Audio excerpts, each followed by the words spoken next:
انسان اس طرح قرآن کو پڑھے کہ وہ براہ راست اس کا مفہوم اس کے دل کے اوپر اترتا چلا جائے.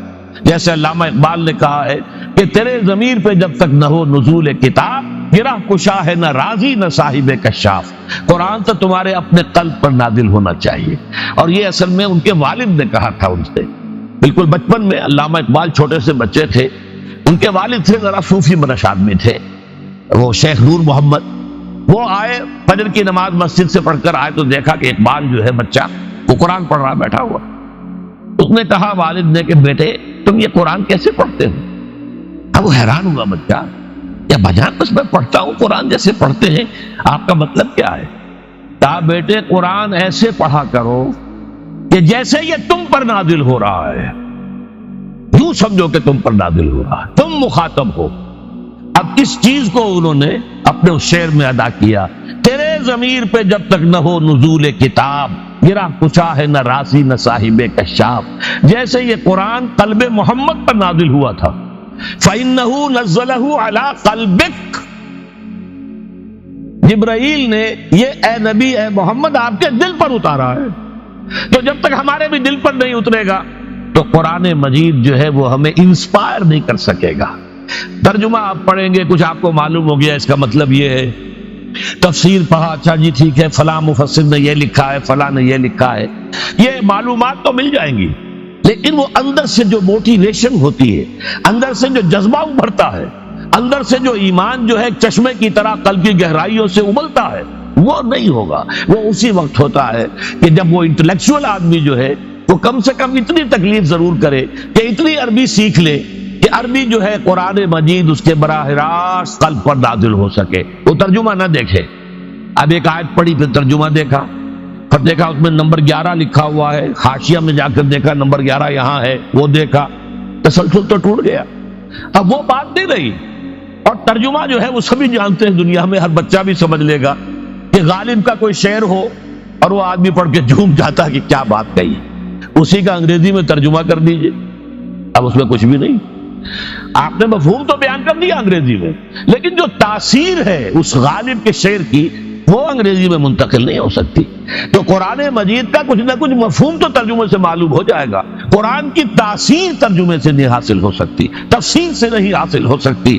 اسی لیے دو سب سے بڑی تفسیروں کا ذکر علامہ اقبال نے کیا ہے کہ گرہ کشا ہے نہ راضی، نہ امام راضی کی تفسیر کبیر سے تمہیں فائدہ ہوگا اور نہ امام زمخشری کی کشاف سے ہوگا جب تک کہ تمہارے اپنے دل پر قرآن نہ اترے. اور اس کے لیے لازم ہے کم سے کم یہ کہ اتنی عربی انسان سیکھ لے کہ بیریئر نہ ہو ٹرانسلیشن کا، وہ پردہ حائل نہ ہو درمیان میں، تسلسل نہ ٹوٹے. آپ براہ راست پڑھ رہے ہیں اور براہ راست اس کا مفہوم آپ کے قلب پر نازل ہو رہا ہے. تو پہلا سٹیپ جو میں نے ان 3 آیتوں پر اضافی آیت سورہ نساء کی آپ کے سامنے رکھی، ہم میں سے ہر شخص کا پہلا کام یہ ہے کہ وہ یقین والا ایمان حاصل کرے.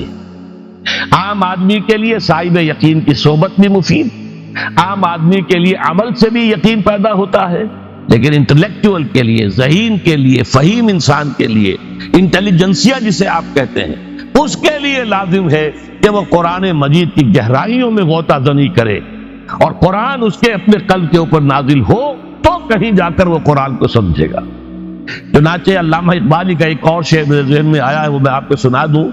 ہم یہ سمجھتے ہیں کہ عرب تو ان کی اپنی زبان ہے، لہذا وہ تو قرآن مجید کو سمجھتے ہی ہوں گے، لیکن بسا اوقات ایسا بھی ہوتا ہے اگر دل پر حجاب آئے ہوئے ہوں تو قرآن مجید کے سمجھنے سے بھی کچھ حاصل نہیں ہوتا. دل پر حجاب ہے. یہی وجہ ہے تو عرب ہو یا عجم ہو، تیرا دل نہ دے گواہی. لغت غریب یہ قرآن مجید جو ہے، تو عجم ہو یا عرب ہو، یہ قرآن مجید تیرے لیے لغت غریب رہے گا جب تک کہ تیرا دل گواہی نہیں دیتا. تو ایک تو طلب ہدایت ہو انسان کے اندر، اور دوسرے یہ کہ قرآن مجید کو براہ راست نازل ہونے کا موقع ملے قلب کے اوپر، تو ایمان یقین والا حاصل ہوگا. اب آئیے، اگر یہ ایمان حاصل ہو گیا تو اب وہ سہ نکاتی لایا عمل ہے جس میں میری پوری کتاب بھی ہے، امت مسلمہ کے لیے سہ نکاتی لایا عمل. پہلا نکتہ کیا ہے؟ یا ایھا الذین آمنوا اتقوا اللہ حق تقاتہ، اہل ایمان اللہ کا تقوی اختیار کرو جیسا اور جتنا کہ اس کے تقوی کا حق ہے. اللہ کے احسانات کا آپ کو اندازہ کر سکتے ہیں؟ اللہ کی جو نعمتیں ہیں، ان تعدوا نعمت اللہ ہے لا تحصوها، اللہ کی نعمتوں کا ہم احاطہ کر ہی نہیں سکتے۔ بے شمار نعمتیں وہ جن کا ہمیں شعور ہی نہیں ہے کہ نعمتیں ہیں۔ یہ تو آج ہمیں معلوم ہوا کہ یہ وٹامن سی ہوتا ہے، یہ وٹامن اے ہوتا ہے، یہ وٹامن ڈی ہوتا ہے، لیکن یہ تو ہمیشہ سے ہم کھاتے آ رہے ہیں، ہمیں پتہ نہیں تھا کہ اس میں یہ وٹامن اے ہے۔ وہ تو اللہ نے تو پیدا کر رکھا تھا، وہ تو ہماری ضروریات سے واقف تھا، لہذا اس نے ہر شے جو ہے تو ہم تو اس کے احسانات تو جانتے ہی نہیں۔ ہم اس نے تقویٰ کا حق ادا کرتا، یہ تو اس کے بغیر ممکن نہیں کہ کوئی حرکت ہماری کسی بھی وقت اللہ کے حکم کے خلاف نہ ہو، اس کے بغیر تو یہ اللہ کا حق تقویٰ ادا نہیں ہوتا۔ یہی وجہ صحابہ کرام گھبرا گئے، اس لیے کہ دیکھیے ہم قرآن پڑھتے ہیں یا سنتے ہیں تو ہمارا انداز کچھ اور ہوتا ہے، ہماری نیت عمل کی نہیں ہوتی، بس معلومات کے لیے اچھی تقریر کرتا ہے، چلیے تقریر سنیں۔ اور صحابہ کرام جب سنتے تھے قرآن یا پڑھتے تھے تو نیت ہوتی تھی عمل کی، تو فوراً تولتے تھے اپنے آپ کو کہ یہ جو آیت اتری ہے ہم اس پر پورے اتر سکتے ہیں کہ نہیں۔ لہذا صحابہ کرام نے جب آیت سنی اتقوا اللہ حق تقاتہ، تقوی اختیار کرو جتنا کہ اللہ کے تقوی کا حق ہے، تو صحابہ گھبرا گئے کہ حضور اللہ کا حق تقوی کون ادا کر سکتا ہے۔ اس کے بعد پھر آیت نازل ہوئی ہے جو سورہ تغابن میں ہے، فاتقوا اللہ ما استطعتم، تقوی اختیار کرو اللہ کا جتنا تمہارے حد امکان میں ہے۔ اب ان کی جان میں جان آئی کہ انسان اپنے حد کے اندر اپنی سی کوشش کر کے تو آخری حد تک پہنچ سکتا ہے، لیکن اللہ کا حق ادا کرنا تو ممکن نہیں۔ میں آپ کو سناؤں آپ حیران ہو جائیں گے، حضور فرمایا کرتے تھے اے اللہ ما عرفناک حق معرفتک وما عبدناک حق عبادتک، کہ اللہ ہم تجھے نہیں پہچان پائے جیسے کہ تیرے پہچاننے کا حق ہے، اور اے اللہ ہم تیری بندگی نہیں کر پائے، عبادت نہیں کر پائے جیسے کہ تیری عبادت کا حق ہے۔ اگر حضور یہ فرما رہے ہو تو تابع دیگراں تیرا صد کون شخص ہوگا جو کہے گا کہ میں اللہ کے حق تقوی کا حق ادا کر سکتا، لیکن مستطعتم جتنا بھی تمہارے حد امکان میں ہے۔ ابھی یہ آیت ختم نہیں ہوئی ہے، تقوی کی سب سے گاڑھی آیت ہے قرآن مجید کی، ابھی ختم نہیں ہوئی۔ دوسرا حصہ کیا ہے؟ وَلَا تَمُوتُنَّ إِلَّا وَأَنْتُمْ مُسْلِمُونَ، اور دیکھنا موت ہرگز نہ آئے تمہیں مگر فرما برداری کی حالت میں۔ کیا مطلب؟ فرض کیجئے کہ آپ کسی گناہ کے اندر ملوث ہیں، اسی لمحے موت آ گئی، کتنی بری موت ہوئی، کس حال میں اللہ کے ہاں پیشی ہو رہی ہے۔ ایک بہت بڑے شاعر تھے لکھنؤ کے، ان کو موت آئی، کیسے آئی؟ رات کے 2-3 بجے 2:30 بجے شراب خانے سے نکلے، شراب کے نشے میں لڑکھڑائے، گر گئے، ساتھ ہی جو گندا نالا بہ رہا تھا اس میں گر گئے، وہاں سے لاش برآمد ہوئی۔ یہ بھی موت ہے، کتنی بری موت۔ اور اس سے آگے بڑھیے، فرض کیجئے کوئی شخص بدکاری کر رہا ہے، زنا کر رہا ہے، اور اسی حالت میں اور اسرائیل آئے اور جان کھینچ لے، کیسی بری موت ہوئی، کس حال میں ہوئی؟ نافرمانی کی حالت میں ہوئی۔ حضور نے فرمایا کہ کوئی شخص جب گناہ کر رہا ہوتا ہے تو اس کے دل میں ایمان نہیں ہوتا، مسلمان تو وہ ہوتا ہے لیکن ایمان دل میں نہیں ہوتا۔ لا یزنی الزانی حین یزنی وہو مومن، کوئی زانی حالت ایمان میں زنا نہیں کر سکتا۔ ولا یسرق السارق حین یسرق وہو مومن، کوئی چور حالت ایمان میں چوری نہیں کر سکتا۔ ولا یشرب الخمر حین یشرب وہو مومن، کوئی شرابی حالت ایمان میں شراب نہیں پیتا۔ وہ ایمان کیا ہوا؟ دھیلے کا نہ ہوا جو کہ ایمان بھی ہو پھر بھی گناہ ہو جائے، پھر ایمان کی کیا قدر و قیمت ہے؟ دھیلے کا بھی نہیں، ایمان نہیں ہوتا اس وقت، تبھی وہ گناہ کرتا ہے۔ البتہ توبہ کرتا ہے تو اس کے دل میں ایمان لوٹ آتا ہے، نہیں کرتا تو رخصت ہو جاتا۔ لہذا اب آپ سوچئے، ایک شخص طے کر لے کہ نہیں مروں گا مگر فرما برداری کی حالت میں، اور کچھ پتہ نہیں موت کب آ جائے، کیا پتہ یہاں سے نکل کر گھر تک جانا ہمارے نصیب میں ہے یا نہیں ہے، کیا پتہ کوئی ایکسیڈنٹ ہونے والا ہو اور ہماری لاش ہی جائے گھر یا کسی اسپتال میں جائے، کیا پتہ۔ چونکہ موت کا کچھ پتہ نہیں کب آ جائے، لہذا اس آیت پر عمل صرف اس وقت ممکن ہے جب کوئی لمحہ بھی معصیت میں نہ بسر ہو، تب یہ ہے کہ آپ کہہ سکتے ہیں کہ نہیں مروں گا مگر حالت فرما برداری میں۔ اس پر عمل کرنا کوئی آسان کام نہیں ہے۔ کوئی لمحہ میری زندگی کا گناہ میں نہ ہو اور معصیت میں بسر نہ ہو، مبادا ہے اسی لمحے موت آ جائے۔ وہ موت تو فرما برداری کی حالت کی موت تو نہ ہوئی، وہ موت پر قلبی ایمان والی موت کی تو نہیں ہوئی، اور وہ تو بڑی حسرتناک موت ہو جائے۔ بہرحال یہ پہلا قدم ہے اصل میں، اور یہ اس کی ضرورت اس لیے ہے کہ ویسے تو جذبہ تو پیدا ہوتا ہے سب میں ہی، اچھائی کا پرچار ہونا چاہیے، اچھائی کی دعوت ہونی چاہیے، نیکیوں کی تلقین ہونی چاہیے، برائیوں سے روکنا چاہیے، لیکن ہمارے یہاں اکثر معاملہ یہ ہو جاتا ہے کہ جو سورہ بقرہ ہی میں فرمایا گیا ہے اور یہود کے بارے میں، اتامرون الناس بالبر وتنسون انفسکم وانتم تتلون الکتاب افلا تعقلون، کیا تم لوگوں کو نیکی کا حکم دیتے ہو اور اپنے آپ کو بھول جاتے ہو، حالانکہ تم کتاب پڑھتے ہو، تورات تمہارے پاس ہے۔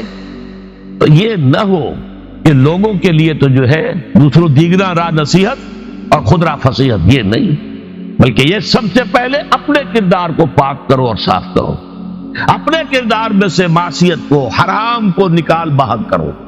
اپنی معاشرت اور معیشت دو چیزیں ہیں سب سے اہم، ایک ہے آپ کی معاش، کہاں سے کما رہے ہیں، اس میں کوئی حرام کا عنصر تو نہیں ہے، کوئی بینک سے رقم لے کر تو نہیں آپ نے دکان بڑھا رکھی ہے، کاروبار اپنا پھیلا رکھا ہے، چمکا رکھا ہے، کارخانہ بنایا ہے، سود کے اوپر آپ نے قرض لیا ہوا ہے، بینک سے قرض لے کر آپ نے بلڈنگ بنا لی ہے۔